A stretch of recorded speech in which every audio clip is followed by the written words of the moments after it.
The African American Legend series highlights the accomplishments of blacks in areas as varied as politics, sports, aviation, business, literature, religion, and dance. We will explore how African Americans who have been previously excluded because of segregation, racism, and lack of opportunity have succeeded. I'm your host, Dr. Roscoe C. Brown, Jr., and with us today is Terry Lane, the president and CEO of Upper Manhattan Empowerment Zone, which is bringing economic life and vitality to Harlem. Welcome to Thank you, Dr. Brown. It's a pleasure to be here. It's a pleasure to be here. Well, you've Thank been you here very much. before, and Empowerment Zone is really moving along. You're in the newspaper almost every week about some projects. And given that the Empowerment Zone concept, which was initiated by Congressman Charles Rangel, has been around for only 6-7 years, you folks have done a tremendous amount. Everybody in Harlem talks about it. Of course, people think you should be doing more than you're doing. But let's start out by talking about some of the things that you're doing so that the audience can really learn what is happening in the Empowerment Zone. Well, thank you very much. It is an exciting time across Upper Manhattan. It's an exciting day in Harlem. It's an exciting day in East Harlem, Washington Heights as well, because for so many years, people have waited for this type of organization to help really come forward and help to reinvigorate the economic fiber of the communities that we serve. We have done a number of things recently. We have financed a slew of new restaurants. One is Revival, Satipani at 120th and Lenox, Revival Restaurant at 127th and Frederick Douglass Boulevard. We are working with the Apollo Theater Foundation to really help take on this new renovation and restoration project in which they are engaged. Are you doing that and just in terms of technical advice or actually giving them money? Extra capital. Extra capital. We're about to provide capital in the form of $2.5 million to really help move the Apollo forward. They have a great new management team at the Apollo, a great fiscal team that's in charge of fiscal responsibility, an outstanding board of directors, and we want to be there to really help the Apollo become the cultural anchor of Upper Manhattan, if you will. I had heard that they were trying to join the Apollo with the Victoria Theater, which is down the block, and make sort of an entertainment. Well, the idea is it would be the central cultural hub, the anchor for the cultural development. You hear lots about the real estate in Harlem, about commercial development, but also the cultural life is critically important. We want to make sure in our efforts that we make sure that the cultural integrity and the cultural vibrancy, it really thrives as part of this economic renaissance that is occurring. So much of the economic development of places like New York City and New Orleans and Atlanta is related to tourism. As a matter of fact, part of the downturn in the economy after 9/11 was due to the fact that people weren't coming. And now people are beginning to come back, and I'm sure you want them to come to Harlem and Washington Heights and so on. Well, that is true. To experience some of those restaurants and cultural sites. That is true. You're absolutely correct. Tourism prior to September 11th was the second largest industry for New York City. It is a $17 billion industry. We want to make sure that we capture a significant share of those dollars. We have tourists who come to the community from across the world. We want to make sure that we create destinations. Destinations include places like the Dance Theater of Harlem, the Boys Choir of Harlem, an auditorium where there are different cultural venues, Aaron Davis Hall, the Schomburg, the Apollo, El Museo del Barrio. We're also working with a group out of Washington Heights to create a large cultural center there. We're working with the team from Alianza Dominicana to really create a real cultural destination there. This will help capture tourist dollars. Those tourists will then go to see various shows, performances, as well as these are events that will benefit residents of the community. But then individuals will be able to go to restaurants in the community across the neighborhood, to frequent the novelty shops. They'll visit small businesses. So it's really an integrated strategy that we undertake. Well, clearly Harlem is coming back. If you walk the streets, as I do almost every day, you realize things are happening. One of the concerns is that this development with the real estate and the cultural, with outside money, Empowerment Zone money and others, is driving out the small business person. How do you respond to that? It's a great concern. We want to make sure that we create entrepreneurs. We bring capital and technical assistance. We fortunately work with a number of minority-owned businesses, small business owners, mom and pops. We provide them capital. We have provided through our brisk small business arm over 43 different loans to entrepreneurs. We also make entrepreneur loans at UMES, at the Empowerment Zone itself. We know that small businesses are the backbone or the mainstay of any stable community. Those are the businesses that will be there when the economy turns down. Why? Those individuals we want to make sure they have a real stake. They live in the community and they have the capital invested there. They'll be there through the tough times. They've been there before. We want to make sure they're still there. We want to make sure that they have the capital, the technical assistance, the strong financial management and marketing to make sure they have a real stake in the community. Well, see, 125th Street is viewed as the Broadway of Harlem. Yes. But some have suggested that streets like 116th Street and 135th and 145th and 168th might also become anchor business neighborhoods. What's the prospect of that happening? Well, I think those prospects are very strong. We're beginning to see development happen along some of the other corridors, as you've mentioned. We also have an initiative on 3rd Avenue in East Harlem where we're working with merchants to really bring more entrepreneurs to those smaller commercial spaces. We're doing the same thing on Lenox Avenue with some of the new restaurants and novelty shops, also on 7th Avenue, and we're working with the Borough President Fields, to do this on 8th Avenue.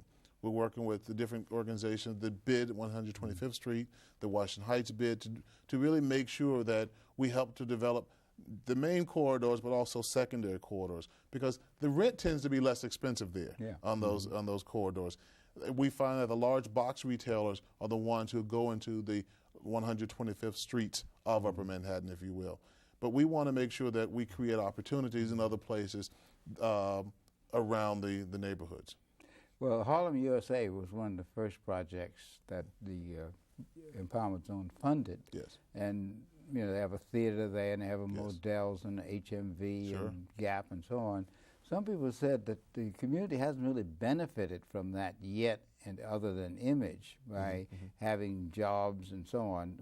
What is really happening with the Harlem USA project? Well, the Harlem USA is an interesting story. Prior to its development, many people were afraid that it would run small business out of the community. And actually that has not happened. What has happened is Harlem USA came along, was developed.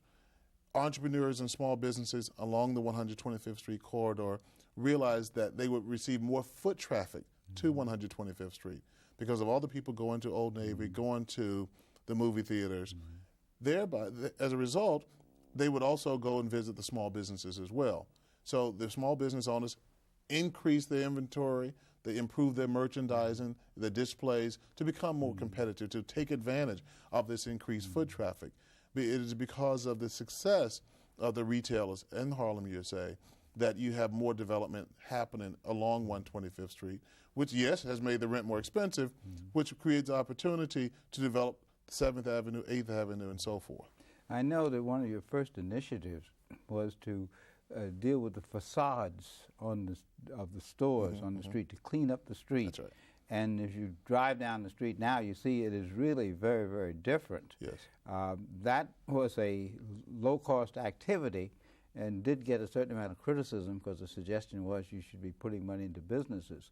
But what are some of the other things you're doing to improve the ambience of the Harlem community? Well, we work to empower community-based organizations really to do that. We work with the 125th Street BID to do to improve the storefronts. We work with the Harlem Business Alliance to do that. We also work with the Washington Heights BID in East Harlem, the East Harlem Chamber of Commerce, to really work with local merchants to help remove graffiti, to help remove urban blight. One of the things that we know is we look at development in other parts of New York City. Take Times Square for an example. Think about what Times Square looked like 20 years ago, even 15. 10 years ago. Even, you're absolutely right, 10 years ago, it was seedy and unsightly. But there was a wonderful piece of research written called the Socio Ecology of 42nd Street. And essentially what the study said is that you've got to remove urban blight in order to make the place look more attractive for economic development, to entice capital to come there. And we've been able to take some of the lessons learned from there and replicate them across Upper Manhattan. See, one of the concerns when the Empowerment Zone was really started was that people thought that pockets of money were just going to be available and distributed sort of randomly and widely to the community. Excuse me. But one of the things that has happened is that by the application process, you've been able to target. Yes. You have a tourism plan, you have a restaurant plan, you have a commercial plan. How difficult is the process to access the resources of the empowerment zone? Well, one of the things I'm very proud to say today is that we've streamlined that process. It is not as cumbersome as it was.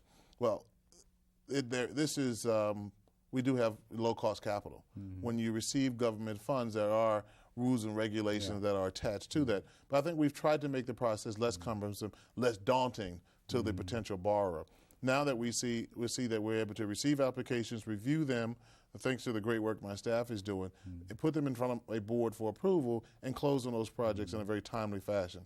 I think now, as people drive across all of Upper Manhattan, they'll see new physical developments, real tangible project. No longer will people have to wonder, where did the money go, where are the dollars invested? One can literally drive around any community, any part of Upper Manhattan, and see the tangible evidence. What about the complaint, and I call it that, that this money that's coming into Harlem is outside money and that the local residents are not having an opportunity to invest? Well, we do work with entrepreneurs, small business owners, local residents. We do outreach throughout the community, programs as such as this, to make people aware of the opportunities for capital. We have a number of seminars almost every day of the week. There's some type of small business seminar, be it on how to write a business plan, how to better market your product, inventory management, various technical systems, financial accounting programs, because we want to make sure we put capital in the hands of the people who've been in the community for a number of years, people who have a real stake in the community. There's a real delicate balance between large-scale development and small-scale development. The two go hand in hand. The two are inextricably linked, and we know that we have to do both in order to make a real sustainable economic development strategy. Your office is right at the corner of Lenox Avenue and 125th That's Street. exactly right. And you ought to tell the audience what the phone number is. Yes, I welcome anyone to contact us. Our number is 212-410-0030. And they're very good when you answer the phone, because it's a bilingual answering system, I noticed. That's exactly right. Many of our staff speak two languages, as do I, Spanish and English.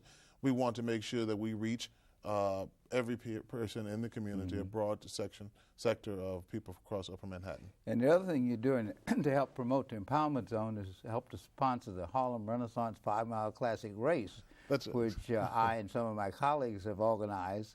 It occurs in September 14th coming up. And I want to thank you here for the support on this You're race. very welcome. And for the increasing support. Absolutely. I tell you, it's a great activity. You know, we know that you've got to do, there are lots of things that we can do in the community. There are lots of things we can do. We can invest capital, improve the quality of businesses, the types of businesses there, bring additional goods and services. But we also know that there's a cultural and social mission in which we're engaged, and we want to be a part of that. And we think that the outfit that you run is just outstanding. I'll be there running the 5-mile race with you, and we'll bring out lots of my supporters. Well, you know, this year we're going to have a brochure that focuses not only on the race, but on the historic sites in the Renaissance, with a little map that shows where they are. And possibly you could work with us in helping to identify some of those places, because this will get in the hands of thousands of people, which again is a way of getting people interested in the Well, that's exactly right, and that's the way we see it. It really is helping to promote the economic fiber that's there, and it brings great awareness to some of these great, historic sites, cultural institutions, and the small businesses. All those individuals who are running that race come out to see that race. I want them to spend a day in Harlem. That's right. I want those who live in the community, I want them to spend the full day frequenting the different museums, all those new art galleries that have opened, as well as some of the restaurants, the coffee shops. Those are the places that will benefit as well and from this foot traffic. A few weeks ago, you had a little setback. BET was supposed to go into the Gotham Center you're building down on 3rd Avenue. Decided they're not going to bring their studio to Harlem, or keep it in Harlem, because it's already on 106th Street, and they're going down to the CBS building on 57th Street. First of all, how did that come about? And secondly, what impact will that have on the development of that particular project? Well, let me tell you, we worked with BET to come to New York. We assisted them in finding their place in the empowerment zone on 106th Street near Park Avenue, between Park and Lexington. They came to New York 2 years ago, and we said to them, we want you to open a large-scale production studio here with a window which is the trend you see in the telecommunication like the Today industry. Show, right. Similar to what the Today Show has, ABC, at Good Morning America, MTV. We would love to see a window on Harlem, BET to do its programming from 125th Street, if you will, because it helps to tell the story about cultural production in our community. BET is now owned by Viacom, a large conglomerate, and they were in serious negotiations. And Viacom owns CBS. That is exactly right. That is exactly right.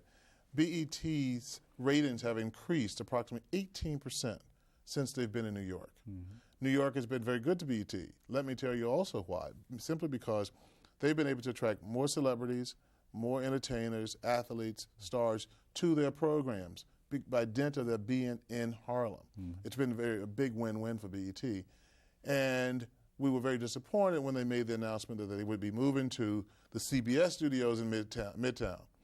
Now, I must tell you that that conversation isn't over. There are a lot of forces that we brought to bear to really let BET know, and the powers that be at Viacom, that it should call Harlem home. Harlem's been very good for BET. That's really the nucleus of its market. It's the Harlems of the world, if you will. Well, you got a great advocate in your new chairman, Johnny Cochran. If anybody could persuade somebody, Johnny Cochran can do it. That's right. He is quite persuasive. And I will say that Johnny Cochran is an outstanding chairman. He gives a lot of time to the organization. He has a great sense of commitment. He really has a unique understanding of issues facing urban America. And I'm so happy that he decided to be our chairman and that our board elected him unanimously. He works very well with us. And he does know Bob Johnson, BET, and Johnny Cochran has broad reach in New York, but also across the country, and can help raise the level of consciousness about a lot of the issues that face us in our communities. You know, business is complicated, and we all know that. Yes. We got the Apollo, we got BET, we've got other projects going on, and sometimes you have to keep a lot of balls up in the air. Yes. Now, I'm not going to ask you how you do that, but you've already described some of the many things that you're working on. But another area that many of us who relate to Harlem are concerned with is housing. Yes. I know the mandate for Empowerment Zone isn't housing, but I'm sure there's some things you can and should do to help facilitate the development of housing in Harlem. Yes. What are some of the things you're thinking about in that area? Well, absolutely. The Empowerment Zone does not finance housing for the simple reason that that's what the city does, housing and, one, federal level, HUD, Housing Urban Development, but also HPD. But this is where we have a great concern. We want to make sure there's affordable housing. We want to make sure that there's great home ownership to help build stronger communities. We're very strong advocates for affordable housing. We work with all the elected officials in Upper Manhattan. Our congressman has been out, the Congressman Charles Rangel has been out there on the front of this issue to make sure we keep housing affordable. Also on the issue of economic development, we work very closely with the City Councilman Bill Perkins, for Councilman Reed, and the leadership, Borough President Fields, and really making sure that these are opportunities that are made available for people who live in the community such that they're not pushed out because of economics. Now, do you get involved in actual planning? For example, I was walking along Morningside Avenue the other day around 117th, 118th Street, and it's remarkable. Yes. The renaissance that has occurred there with the housing and the building and HBD and some of the city housing projects. But one of the things I was wondering about is the planning. How do you plan this? Can you upgrade 2 blocks and then leave 2 blocks that are right next to it unattended to? Do you have a role in that planning? We do. We work with a number of different organizations. We work with the various community housing agencies for the city and for the state. We have great support from the mayor's office through Deputy Mayor Dan Doctoroff, who's in charge of economic development, who's also the representative to our board. We work very closely with Chairman Charles Gargano for the state to be an advocate for a number of these issues. There has been, as many people know, there was a large amount of underdeveloped and undeveloped housing stock in Harlem. Much of it was owned by the city and some by the state. Now they've put those properties back online, and where they are home ownership opportunities, there are a certain percentage that was developed that will go specifically to residents of the various community boards in Upper Manhattan, in Central Harlem, in East Harlem, and so forth. So there is a precedent here for, and you've seen it done a couple times, but there is an allotment, if you will, or a preference given to residents of the community. For example, the Renaissance Plaza development on 116th Street. Yes. Is that one of your projects? It's not one of our projects because it's a housing project. I know that, but did you help to stimulate that? Yes, we did. We did. We worked very closely with them. We worked with the entrepreneurs in the neighborhood. And the city council, through the leadership of Councilman Perkins, really worked diligently on that and providing a number of city resources. But there were regulations that indicated that a minimum of 40% of those units must go to Upper Manhattan, Harlem residents.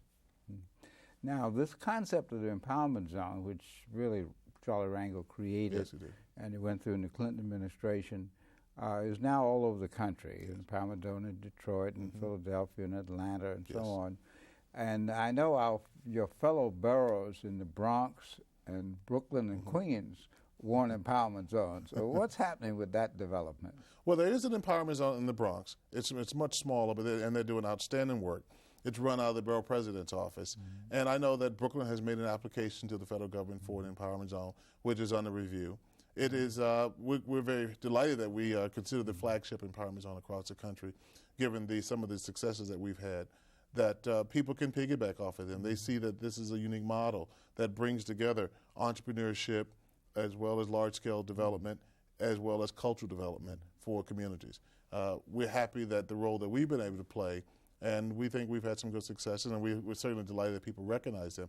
We do talk to and consult through conversation with a number of cities across the country about what they can do, different strategies that they may be able to take, and lessons that we've learned and things they may want to avoid. Yeah, community involvement is very important, and your board, Yes. which I served on at one time, has a number of community leaders in it from various spectrums. True. And one of the things that a lot of people don't understand is the empowerment zone isn't a bank. Right. You have to apply. Yes. It's a loan. It's a subsidy. Yes. And one of the most important things is to target the tax credits for employment of empowerment zone residents. Yes. How is that working out, the targeted tax credit It's working out piece? quite well. There are a number of tax credits that will accrue to businesses that take advantage of them. There are wage tax credits for every employee that's hired from the empowerment zone. There's a substantial tax credit. There are depreciation tax credits that accrue to the businesses that purchase new equipment, as well as tax credits for the development of new commercial properties. So that's a huge incentive that comes along. You do make a great point about the empowerment zone being a community engagement. Yes, it's funded by the city, the state, and the federal government, but the fourth part of that equation is really the community. And that's the part that my board really helps to advocate for. We have representatives from every community board. They are standing members on the Empowerment Zone Board of Directors. We have business leaders as well as political leaders, social and leaders. Educators. And educators. And educators as well, a group of great scholars, also great cultural leaders, to really make sure that we put together an integrated approach to economic development, that we maintain the strong cultural identities of the community, bring stronger quality goods and services, as well as that we build strong neighborhoods. And now the total amount, if I recall correctly, is so much from the state, so much from the federal government. What's the total amount per year? It's supposed to be a 10-year project. Yes, the Empowerment Zone was originally established for 10 years. That has been extended for additional 5 years. Former President Clinton signed that into law just before he left office. And the tax credits was scheduled to start declining next year.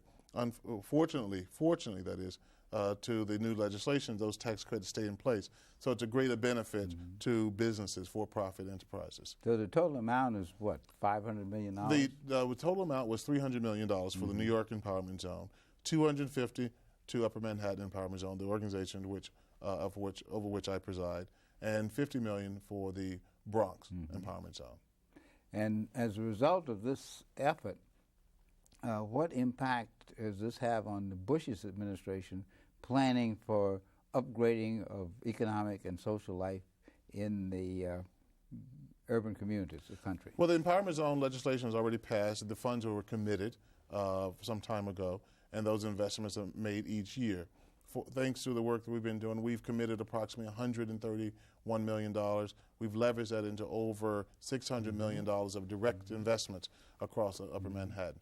We've also created over 5,000 new jobs throughout all the businesses that we finance. So an essential part of what we do is, yes, economic development, but job creation at the center. Why job creation?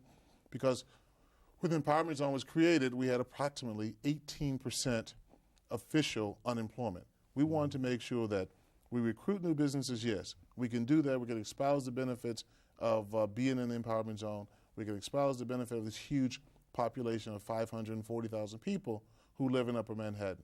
But we would recruit new businesses, and it would be for naught if we didn't create jobs for people who live there. We've got to make sure that they have capital in their pockets so they could frequent those businesses and those institutions. We're doing it for the residents. Could you restate, as we come to the close of the program, the actual economic impact? You stated it earlier. Yes. Today, our economic impact, the $130 million we've invested, along with the capital we've attracted banks, has translated into about $600 million of direct investment for Upper Manhattan. And how many new jobs? And over 5,000 new jobs have been created. Well, that's a record that certainly you should be proud of.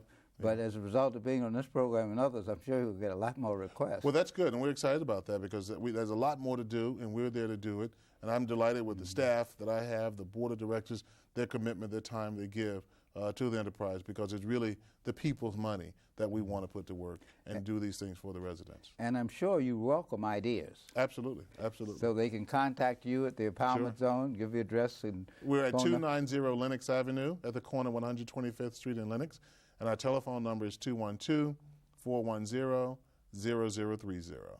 Okay, and I'm sure they'll get a good response, because what you're trying to do and what you are doing is the kind of thing we've been talking about. The only problem is, not only do we need one empowerment zone, we need 100 empowerment zones in this country. And if we could divert some of the money that's going into the military and others, we might be able to improve the quality of life. But again, thanks for being with us on African American Legends today. Thank you very much.